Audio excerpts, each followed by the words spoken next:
चलो हवे दरेक विद्यार्थीओ विकलनना आ नवा विडियोनी अंदर एक नवा टॉपिक साथे हूँ आ दाखलानी शरूआत करूँ छूँ।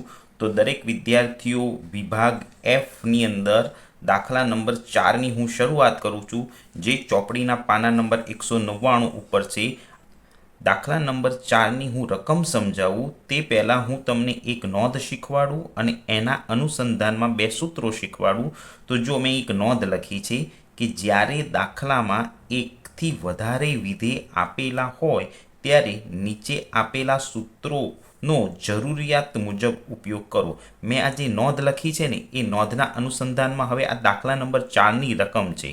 આપણે દાખલા નંબર 4 ની રકમ જોઈશું ને તો એમાં એક વિધેય નહીં હોય, એકથી વધારે વિધેય એટલે બે વિધેય આપ્યા હશે અને એ બે વિધેય ઉપરથી આપણે નફાનું વિધેય શોધી અને પછી આપણા 4 સ્ટેપ ગણવાના છે।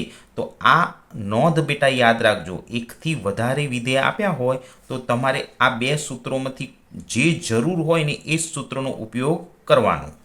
तो हवे आ बे सूत्रों हूँ समझूती आपू। तो जो सूत्र नंबर 1 जे तमने दरेकने मैं आगळ शीखवाडेलुं छे ए आ आर विधेय छे एटले आवकना विधेयनुं सूत्र छे एक्स गुण्या पी। जो दाखला में जरूर पड़े तो ज आ सूत्र वापरवुं। हवे जो सूत्र नंबर 2 नफानुं विधेय शोधवुं होय तो केपिटल पी शोधवुं होय तो आर माइनस सी। आ आर एटले आवकनुं विधेय अने माइनस सी एटले खर्चनुं विधेय। आवकना विधेयमांथी खर्चनुं विधेय बाद करो तो तमने नफानुं विधेय मळी जाय। तो हूँ तमने आ बंने सूत्रों उपयोग करी गणतरी करवानी छे। तो दरेक विद्यार्थीओ 199 नंबरना पेज पर ध्यान राखो। हूँ दाखला नंबर 4 नी रकम शीखवाडुं। चलो दरेक विद्यार्थी ध्यानथी जो रकम ने एक उत्पादक 200x प्लस 15x² रुपया खर्ची एक्स एकमोનું उत्पादन करे छे। तो जो अहींया આગળ एक्स એકમોનું उत्पादन करे छे पण अहींया लख्યું છે ખર્ચી। तो आ जे દાખલામાં આ જે વિધેય આપેલું છે ને એ ખર્ચનું વિધેય છે, કારણ કે અંદર સ્પષ્ટ લખ્યું છે ખર્ચી અને એક્સ એકમોનું ઉત્પાદન કરે છે। પછી એક બીજું વિધેય આપ્યું છે, જો માંગનું વિધેય p is equal two 1200 minus 10x છે। તો આ દાખલાની અંદર એક કરતાં વધારે વિધેય આપ્યા છે। આ એક એ ખર્ચનું વિધેય છે અને આ બીજું વિધેય એ માંગનું વિધેય છે। મેં આની આગળ જેટલા પણ દાખલા શીખવાડ્યા ને એ બધા જ દાખલામાં એક જ વિધેય આપેલું હતું। જ્યારે એકથી વધારે વિધેય આપ્યા હોય ને ત્યારે જ મેં હમણાં જે બે સૂત્રો શીખવાડ્યા ને એમાંથી જરૂર હોય એનો ઉપયોગ કરવો પડે। તો આ માંગનું વિધેય આપ્યું છે તો તમને પ્રશ્ન પૂછ્યો છે નફાનું વિધેય શોધો। ચલો દરેક વિદ્યાર્થીઓ પોતાની ટેક્સ્ટબુકમાં આ જે વિધેય આપ્યું છે ખર્ચનું વિધેય છે અને આ માંગનું વિધેય છે। આ બંને વિધેય તમારી પાસે લખેલા હોવા જોઈએ, કારણ કે વારંવાર આ વિધેયની જરૂર પડશે। એટલે હું દાખલાની ગણતરી શરૂ કરતાં પહેલાં આ દાખલાની શરૂઆત કરતાં પહેલાં દરેક વિદ્યાર્થીઓ આ બંને વિધેય તમારી નોટબુકમાં લખીને રાખજો, જેથી જરૂર પડે તો તમે જોઈ શકો। ચલો દાખલાની રકમની અંદર ખર્ચનું વિધેય આપેલું છે 200x પ્લસ 15x²। પછી માંગનું વિધેય આપેલું છે 1200 માઇનસ 10x। તમને પ્રશ્ન પૂછ્યો છે નફાનું વિધેય કેપિટલ પી શોધો। તમારી પાસે જે દાખલામાં એકથી વધારે વિધેય આપ્યા હોય ત્યારે મેં તમને જે બે સૂત્રો શીખવાડ્યા એમાં જરૂર હોય એનો ઉપયોગ કરવાનો। હવે નફાનું વિધેય શોધવું હોય ને તો તમારી પાસે આર વિધેય અને સી વિધેય હોવું જોઈએ। આવકમાંથી ખર્ચ બાદ કરીએ તો જ નફો મળે, એટલે આર વિધેય અને સી વિધેય બંને હોવું જોઈએ। તો જો દાખલામાં આ સી વિધેય તો આપેલું છે પણ આર વિધેય નથી, તો સૌપ્રથમ પહેલાં આર વિધેય શોધીશું અને આરમાંથી સી વિધેય બાદ કરીશું, પછી જ આપણને નફાનું વિધેય મળશે। તો આર વિધેય શોધવા માટેનું સૂત્ર R is equal to X ગુણ્યા પી। હવે જો આ સૂત્રનો ઉપયોગ કરવો હોય તો દાખલાની અંદર પી વિધેય આપેલું છે એટલે આ માંગનું વિધેય આપેલું જ છે। આ વિધેયને એક્ઝેક્ટ આની નીચે લખી અને એક્સ સાથે ગુણાકાર કરી દો ને એટલે તમને આર વિધેય મળી જાય। તો હવે આર વિધેયની ગણતરી કરીએ। હવે આ પદનો આ પદ સાથે ગુણાકાર કરીએ તો 1200x આવશે અને આ પદનો આ પદ સાથે ગુણાકાર કરીએ તો અહીંયા એક x છે અને આ બીજો x એની સાથે ગુણાય ને તો 10x² આવશે। તો માંગના વિધેયને x સાથે ગુણતા આપણને જે વિધેય મળશે ને એ આર વિધેય મળશે। તો આ આવકનું વિધેય તૈયાર થઈ ગયું। હવે આપણને આર વિધેય મળી ગયું. હવે આર વિધેયમાંથી છે ને જો ખર્ચનું વિધેય બાદ કરી દઈએ ને, આરમાંથી દાખલામાં ખર્ચનું વિધેય છાપીને આપ્યું છે એ બાદ કરી દઈએ ને તો આપણને નફાનું વિધેય મળી જાય. તો હું તમને હવે આવકમાંથી ખર્ચનું વિધેય બાદ કરી અને નફાનું વિધેય શોધતા શીખવાડું. ચલો, નફાના વિધેય કેપિટલ પી શોધવાની ગણતરી. તો જો P is equal to R minus C, આ મેં એનું સૂત્ર લખી દીધું. હમણાં જ આપણે આર વિધેય શોધ્યો. આવકનું વિધેય એટલે 1200x માઇનસ 10x સ્ક્વેર, આ આર વિધેયની ગણતરી હતી અને આ સી વિધેય દાખલામાં છાપીને આપ્યો છે. પણ સૌથી મહત્વની બાબત ધ્યાન રાખવાની છે કે બેટા આ બંનેની વચ્ચે જે માઇનસની નિશાની છે ને એ માઇનસની નિશાની અહીં ઉતારવાની અને દાખલાની રકમમાં જે સી વિધેય છાપીને આપ્યું છે એને પાછળ લખી દેવાનું. તમે ટેક્સ્ટ બુક રાખજો તમારી સામે, તો આ સી વિધેય 1200x પ્લસ 15x સ્ક્વેર આ દાખલાની રકમમાંથી જ લીધું છે. હવે મહત્વની બાબત અહીં છે કે જો કૌંસની બહાર માઇનસની નિશાની હોય તો અંદરની જેટલી નિશાની છે ને એ નિશાનીઓ બદલાઈ જશે. તો પહેલાં આ બે પદ છે ને એ એમના એમ નીચે લખી દીધા, આ માઇનસ એમનું એમ લખ્યું. હવે આ પાછળના પદની નિશાની બદલી નાખીએ, એ પ્લસ છે ને તો અહીંયા જુઓ માઇનસ કરી દીધું. તો આ બે રકમની બાદબાકી કરવા માટે આવું સ્વરૂપ તૈયાર થાય છે. હવે આનું આગળ સાદું રૂપ આપી દઈએ ને તો આપણને નફાનું વિધેય મળી જાય. હવે અહીં જુઓ દરેક જણ 1200x છે અને અહીંયા 200x છે, પણ નિશાની આગળ માઇનસની છે એટલે આ પ્લસમાંથી આ માઇનસ બાદ કરો તો 1000x રહેશે. આનું અને આ બંને પદનું સાદું રૂપ આપી દઈએ તો 1000x રહે. હવે આ x સ્ક્વેર વાળું પદ છે અને આ પણ x સ્ક્વેર વાળું જ પદ છે, પણ જો અહીંયા માઇનસની નિશાની છે અને અહીં પણ માઇનસની નિશાની છે એટલે આ બંને ઓછે ઓછે વત્તા થઈ જાય. તો 15માં 10x ઉમેરી દઈએ તો 25x સ્ક્વેર એ એનો ફાઇનલ આન્સર આવશે. તો હવે આપણને જે આ વિધેય પ્રાપ્ત થયું ને તો એ નફાનું વિધેય કેપિટલ પી વિધેય પ્રાપ્ત થયું. હવે અહીંથી દાખલો ગણવાની શરૂઆત થાય. તો સ્ટેપ નંબર 1 મુજબ આ જે નફાનું વિધેય છે એનું પ્રથમ વિકલન કરવાનું છે. તો આ નફાનું વિધેય છે ને એક વખત બેટા અહીં નીચે લખી દેવાનું અને એને કેપિટલ પી સંકેત આપી દેવાનું.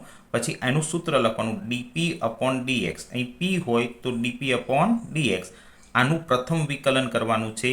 તો અહીંયા એક્સ ઉપર ઘાત નથી તો એક્સને દૂર કરવાના, આ 1000 એનું વિકલન થઈ ગયું. આનું વિકલન કરવું હોય તો 25 ગુણ્યા 2 કરવાના. તો 25 ગુણ્યા 2 કરો તો -50, કારણ કે આગળ નિશાની માઇનસની છે એટલે 50 આવશે. અને આ એક્સની ઉપરથી એક ઘાત ઓછી કરો તો અહીંયા ખાલી એક્સ જ આવશે. તો એનું પ્રથમ વિકલન 1000 - 50x થયું. હવે આનું દ્વિતીય વિકલન કરવાનું, સ્ટેપ નંબર 2. તો સ્ટેપ નંબર 2 માટે જો મેં સંકેત લખી દીધો. હવે છે ને આ પ્રથમ વિકલન છે ને એક વખત નીચે ઉતારવાનું અને આનું દ્વિતીય વિકલન કરવાનું. તો જો 1000ની પાછળ કોઈ x છે ને એટલે અચળ પદ છે, એમમાંની આનું વિકલન 0 થાય. આ 50x છે તો x ઉપર કોઈ ઘાત નથી એટલે અહીંથી x દૂર કરવાનો અને આ 50 એ જ એનું વિકલન બને, પણ આગળ માઇનસની નિશાની છે એટલે -50 એ એનું દ્વિતીય વિકલન બનશે. તો આ પ્રથમ વિકલન અને આ દ્વિતીય વિકલન, આ બંને વિકલન શોધાય પછી સ્ટેપ નંબર 3ની અંદર આ જે પ્રથમ વિકલન છે ને એની પાછળ 0 લખી એક્સની કિંમત શોધીએ. ચલો સ્ટેપ નંબર 3ની શરૂઆત કરીએ. તો સ્ટેપ નંબર 3ની અંદર પ્રથમ વિકલન એટલે DP upon DX is equal to 0 મૂકી એક્સની કિંમત શોધતા આ એક લાઈન લખ્યા પછી આ મારું પ્રથમ વિકલન છે અને એની પાછળ ઇઝ ઇક્વલ ટુ 0 લખી દેવાના. હવે દર વખતે હું શીખવાડું આ માઇનસ વાળું પદ આ બાજુ લઈ જવાનું એટલે પ્લસ થઈ જાય. તો જો આ 1000 એમને એમ અને આ માઇનસ વાળું પદ અહીં લખી દીધું તો એ પ્લસ થઈ ગયું. હવે આ સ્ટેપનું સાદું રૂપ આપવું હોય તો આ એક્સ આની સાથે ગુણાકારમાં છે એટલે આ રકમ 1000ના ભાગાકારમાં જતી રહેશે. તો સાદું રૂપ આપવા માટે જો આ એક્સ મેં અહીંયા આગળ સૂત્રનો કરતા બનાવી દીધો અને આ 50ને છે ને આ 1000ના ભાગાકારમાં અહીં નીચે લખી દીધા 1000 ભાગ્યા 50. તો તમે દરેક જણ કેલ્સી ઉપર છે ને 1000 ભાગ્યા 50 કરશો ને તો 20 એકમો આવશે. તો x ઇઝ ઇક્વલ ટુ 20 એકમોનું ઉત્પાદન કરીએ તો આપણને મહત્તમ નફો પ્રાપ્ત થાય. હવે આ 3 નંબરના સ્ટેપમાં ઉત્પાદનના એકમો તો મળી ગયા. ઉત્પાદનના એકમોને સ્ટેપ નંબર 4 એટલે દ્વિતીય વિકલનમાં મૂકી શરતની ચકાસણી કરવાની છે. તો હવે સ્ટેપ નંબર 4ની શરૂઆત કરીએ. ચલો સ્ટેપ નંબર 4. તો સ્ટેપ નંબર 4માં દ્વિતીય વિકલનમાં એક્સની કિંમત મૂકી શરતની ચકાસણી કરતા તો આપણું દ્વિતીય વિકલન છે ને એ -50 હતું. હવે આ -50 છે, આમાં x છે જ નહીં, તો x બરાબર 20 મૂકી શકાતા નથી, માટે મેં તરત નીચે લખી દીધું કે અહીંયા આગળ -50 <0 કે દ્વિતીય વિકલનની કિંમત એ 0 કરતાં નાની છે, માટે શરત સંતોષાય છે. તો આ કંપનીની અંદર x બરાબર 20 એકમોનું ઉત્પાદન કરીએ તો એને મહત્તમ નફો પ્રાપ્ત થાય. તો હું અહીંયા આગળ આ દાખલો પૂરો કરું છું. હવે આવો જ એક બીજો દાખલો F વિભાગનો શીખવાડું. ચલો હવે વિભાગ Fનો દાખલા નંબર 5 જે ચોપડીના પાના નંબર 199 ઉપર આપેલો છે, તો દરેક વિદ્યાર્થી 199 નંબરના પેજ ઉપર જાઓ, દાખલા નંબર 5ની રકમ જુઓ. હું આ દાખલાની રકમ સમજાવું અને દરેક વિદ્યાર્થીને પહેલેથી કહી દઉં છું, આના પછીનો છઠ્ઠો દાખલો તમારે જાતે ગણવાનો છે. 4 અને 5 મેં આ બે દાખલા આ વિડીયોમાં મોકલ્યા છે, પણ હોમવર્કની અંદર છઠ્ઠો દાખલો જાતે જ ગણવાનો છે, ને એ દાખલો ગણવો હોય ને તો તમારે આ જ દાખલાની રકમનો આધાર લઈ અને ગણતરી કરવાની છે. ચલો હવે દાખલા નંબર 5ની હું તમને રકમ શીખવાડું. તો એક રેફ્રિજરેટર બનાવતી એક કંપની પોતાના રેફ્રિજરેટરની કિંમત ₹10,000 રાખે છે. એટલે કે એક કંપની રેફ્રિજરેટર બનાવે છે અને એ એક ફ્રીજ 10,000માં વેચે છે, અને એ એક્સ રેફ્રિજરેટર બનાવવાનો કુલ ખર્ચ C = 0.1 x² + 9,000 x + 100 છે. તો આ જે વિધેય આપ્યું છે ને એ ખર્ચનું વિધેય આપ્યું છે. તો આ વિધેય તો બધા જ બાળકો શોધી શકે છે, પણ જે આ 10,000 આ એક્સ આપ્યા છે ને આ પણ એક વિધેય છે, કારણ કે કંપની એક રેફ્રિજરેટર 10,000માં વેચે છે, તો ₹10,000 એને આવક પ્રાપ્ત થશે. તો આ 10,000 છે ને એ આવકનું વિધેય છે. તો આવકનું વિધેય બેટા અહીંથી બનાવવાનું છે. આર વિધેય એટલે 10,000 એક્સ કહેવાય, કારણ કે આપણે એક એકમને એક્સ તરીકે લઈએ છીએ. તો આ આપણું વિધેય આર વિધેય બનશે. તો દાખલાની રકમમાં મેં બે વિધેયની સમજૂતી આપી. આ 10,000 છે એ આર વિધેય છે અને આ સી વિધેય છે. જે દાખલામાં બે વિધેય આપ્યા હોય એમાં તમારે સૂત્રનો ઉપયોગ કરીને થોડી ગણતરી કરવી પડશે. એટલે આ દાખલાની અંદર ઉત્પાદનના એકમો શોધવાના છે. તો આ દાખલામાં જે બે વિધેય છાપીને આપ્યા છે ને એ મેં નીચે લખ્યા છે. જુઓ, આ ખર્ચનું વિધેય લખેલું છે અને આ આવકનું વિધેય આપણે જાતે શોધવાનું હતું, કારણ કે એક ફ્રીજ 10,000માં વેચે છે, તો આવકનું વિધેય 10,000 એક્સ બનશે. સૌથી મહત્વનો મુદ્દો આ જ હતો. દાખલાની રકમમાંથી આર વિધેય આપણે બનાવવાનું હતું. હવે આ આરમાંથી સી વિધેય બાદ કરી દઈએ તો નફાનું વિધેય મળી જાય. તો દાખલાની અંદર નફાનું વિધેય શોધવા માટે જો મેં સૂત્ર લખ્યું છે P = R - C. હવે આપણી પાસે બંને વિધેય આપ્યા છે. તો જો પહેલું વિધેય આર વિધેય છે, તો આ આર વિધેય છે ને એને આગળ લખી દીધું, અને આ સી વિધેય છે ને એ માઇનસ મૂકી અને પાછળ લખી દીધું. હવે મેં આગળના દાખલામાં શીખવાડ્યું એ પ્રમાણે જો અહીં માઇનસની નિશાની હોય ને તો આ પાછળના બધા જ પદોની નિશાની બદલાઈ જાય. તો જો આ આખું સ્ટેપ મેં નીચે લખી દીધું, પણ બધાની નિશાની પ્લસ હતી એના બદલે માઇનસ કરી દીધી. હવે આ પદનું સાદું રૂપ આપવાનું છે. હવે આ કિંમત છે ને 10,000 એક્સ છે, એમાંથી -9,000 એક્સ કરીએ ને તો 1,000 એક્સ વધે. હવે આ સ્ક્વેરવાળું પદ છે ને એ બીજું કોઈ પદ નથી, એટલે આ પદ એમનું એમ નીચે ઉતારી દીધું, અને આ 100 અચળ કિંમત હતી તો આ 100 એમના એમ નીચે ઉતારી દીધા. તો આમાંથી નફાનું વિધેય આ રીતે બન્યું: 1,000 એક્સ - 0.1 x² - 100. હવે આપણને જે નફાનું વિધેય મળી ગયું એનો ઉપયોગ કરી આપણે સ્ટેપ બાય સ્ટેપ 4 સ્ટેપમાં ગણતરી કરવાની. આનું પ્રથમ વિકલન કરવાની શરૂઆત કરવાની. તો જો આ 1,000 એક્સ છે ને તો એક્સ જતા રહેશે, એટલે આ 1,000 એનું વિકલન થશે. આ પદનો આની સાથે ગુણાકાર થશે એટલે 0.2, અને આના ઉપરથી એક ઘાત ઓછી થાય એટલે એકલો એક્સ રહેશે. તો આ 0.1 x² નું વિકલન 0.2 એક્સ થશે, અને આ અચળ પદ છે એટલે એનું વિકલન કરી શકાય નહીં. તો આ જે નફાનું વિધેય આપેલું છે ને એનું પ્રથમ વિકલન આ થાય. હવે આ પ્રથમ વિકલનનો ઉપયોગ કરી આપણે દ્વિતીય વિકલનની શરૂઆત કરીએ. તો દરેક જણ ધ્યાનથી જોઈ લો. આ પ્રથમ વિકલન 1,000 છે - 0.2 એક્સ છે. હવે આનું દ્વિતીય વિકલન શીખવાડો.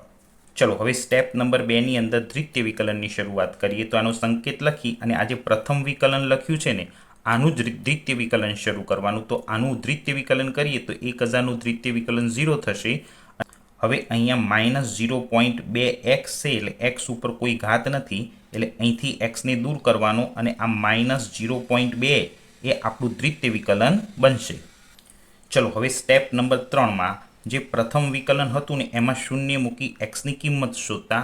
તો દરેક વિદ્યાર્થી જો આ આપણું પ્રથમ વિકલન હતું 1000 - 0.2x ઇઝ ઇક્વલ ટુ 0, પાછળ શૂન્ય મૂકી દીધા.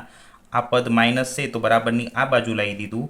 હવે આનું સાદુરૂપ આપવાનું થાય તો આ xને સૂત્રનો કરતા બનાવી દીધો. આ પદ અહીં ગુણાકારમાં છે તો આ 0.2 એ 1000ના ભાગાકારમાં જતું રહેશે.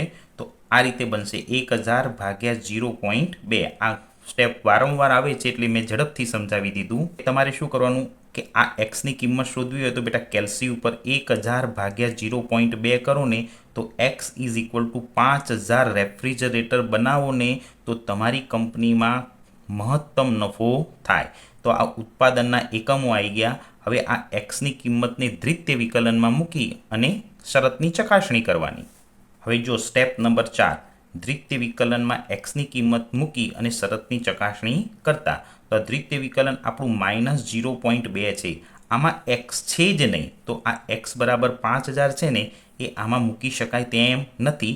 માટે મેં તરત નીચે આની આ કિંમત લખી અને લખી દીધું <0 કે 0 કરતાં નાની છે માટે શરત સંતોષાય છે. તો આપણે દાખલાની અંદર નીચે લખી દેવાનું 5000 એકમનું ઉત્પાદન કરવું પડે આપણને નફો મહત્તમ થાય. હવે દરેક વિદ્યાર્થીઓ આટલા હોમવર્કમાં 4 દાખલા ગણજો. જો F વિભાગની અંદર દાખલા નંબર 6 199 નંબરના પેજ ઉપર જ આપ્યો છે. આ દાખલો હોમવર્કમાં જાતે ગણવાનો છે. આમાં રેફ્રિજરેટર હતું એમાં રમકડું શબ્દ વાપરીને આ જ રીતનો દાખલો બનાવ્યો છે. પછી ઉદાહરણ નંબર 34, 35 અને ઉદાહરણ નંબર 28. આ પાના નંબર 192, 193 અને 188 ઉપર આ ઉદાહરણો આપ્યા છે. દરેક વિદ્યાર્થી આ ઉદાહરણો જાતે નોટબુકમાં ગણીને આ ઉદાહરણો અને આ દાખલો તૈયાર કરજો. તો હું અહીંયા આગળ આ વિડીયો પૂરો કરું છું અને હવે નવા વિડીયોની અંદર નવા ટોપિક સાથે મળીશું.